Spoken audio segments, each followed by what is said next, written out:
Saya coba ambil kesimpulan biar nanti teman-teman bisa mudah ya, memudahkan Anda untuk katakanlah berikhtiar ya, berikhtiar. Tapi lagi saya sampaikan, jangan jadikan ini sebagai tujuan ya, tujuan yang sangat-sangat mendominasi jiwa, nanti bahaya. Malah nanti bisa terganggu jin nanti ya, sebagaimana kemarin ada saya cerita tentang batu ya, batu-batu yang dulu sempat populer di Indonesia. Jadi 4 konsep promil ini saya coba ringkas ya, atau mungkin saya coba rangkum saja. Yang pertama ya, bersihkan hati ya, bersihkan hati, kuatkan akidah ya. Dan pahamilah bahwa anak itu adalah amanah, ya, anak adalah aset kita, titipan dari Allah, dan pernikahan itu adalah ladang pahala yang tidak putus ya. Jadi Allah lebih tahu mana yang terbaik untuk kita. Allah lebih tahu. Kalau dikasih anak, alhamdulillah, senyum aja gitu. Nggak dikasih anak, alhamdulillah juga, selesai. Nah, kalau memang sudah kayak begitu, kita udah let it go, aman kita. Ya, kita tidak meletakkan keinginan-keinginan yang berlebihan, karena Allah jauh lebih tahu tentang apa yang dibutuhkan oleh ciptaan daripada kita sendiri. Kita kan ciptaannya, seperti itu. Ya. Dan jangan biarkan keinginan atau harapan punya anak ini menjadi fitnah dalam dunia Anda. Jangan. Fitnah itu maksudnya jadi cobaan gitu, terlalu berlebihan. Jangan, nggak usah, biasa aja lah. Ya, seperti itu. Ya. Nah, yang kedua, ya, konsep yang kedua adalah bersihkan ladang. Ya, bersihkan ladang tanah tadi dengan puasa, dengan bekal, termasuk juga tadi lupa saya sampaikan, di situ Anda mungkin juga perlu membiasakan atau mungkin perlu juga memasukkan di situ konsep atau mungkin makanan-makanan berbasiskan atau minuman berbasiskan probiotik. Ya, fermentasi itu juga sangat baik untuk membantu ini. Dan yang ketiga, isi dengan produk ciptaan Allah.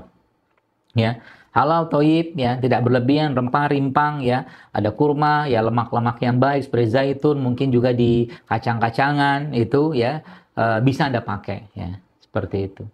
Kemudian yang keempat ya, tawakal. Udah selesai gitu. Ikhtiar sudah jalan ya, termasuk ya, gunakan ikhtiar-ikhtiar langit ya. Gunakan ikhtiar-ikhtiar lain. Dalam bentuk apa? Sodako. Lakukan sunnah-sunnah Nabi yang belum pernah kita kerjakan. Minta doa pada anak yatim. Jadi daripada menghabiskan uang untuk beli ini itu segala macam yang belum tentu jelas ya. Kalau kadang-kadang saya katakan ya lebih baik Anda habiskan uang Anda, sisihkan itu atau belanjakan itu jalan Allah untuk pondok, untuk anak yatim, fakir miskin, duafa, dan minta doa mereka untuk Anda diberikan keturunan. Seperti itu. Jadi akhirnya hidup kita itu tenang, Bapak sekalian. Ya, tenang kenapa? Tenang karena memang bukan itu tujuan bukan sekedar itu tujuan dari pernikahan, kan gitu tadi Ustaz Umar kita menjelaskan. Ya, kita punya tujuan lain yang jauh lebih besar dari itu.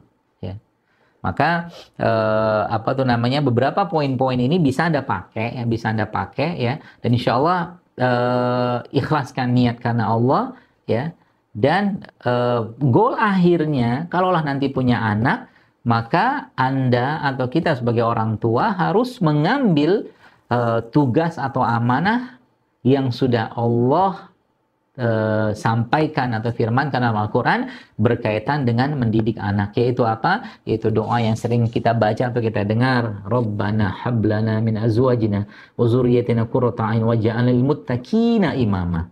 Kita punya anak bukan untuk mendidik dia menjadi seorang dokter, bukan. Menjadi seorang katakanlah pilot atau apapun profesi-profesinya, bukan.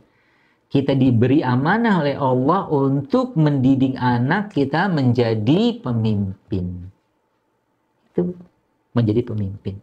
Untuk mendidik seorang anak menjadi pemimpin, Bapak-Ibu sekalian, ya, maka tidak akan mungkin bisa diberikan kepada orang-orang yang tidak bisa memimpin dirinya.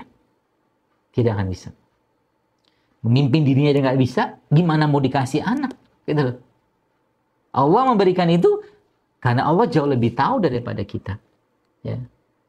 Nah, jadi kalau kita sudah memahami ya, menjalani ini semua itu dengan bahasa-bahasa keimanan ya, apa tujuannya, apa keinginan Allah, kehendak Allah dari ini semua, apa yang Allah inginkan dari ini semua dalam kehidupan perjalanan kita, katakan ada yang promil atau apapun itu, maka kita akan lebih tenang hidupnya. Ya, lebih tenang hidupnya ya, sehingga nanti promil itu menjadi ya ada ikhtiar tetap kita kerjakan, tapi subhanallah ketika jauh lebih besar hal-hal yang berhubungan dengan Allah yang kita kerjakan, bisa jadi ya subhanallah ya minum kunyit hanya kunyit doang gitu misalkan, hanya minum serai doang, katakanlah dia makan bawang putih dimasukin dalam sup segala macam, ternyata di situ Allah memberikan keturunan.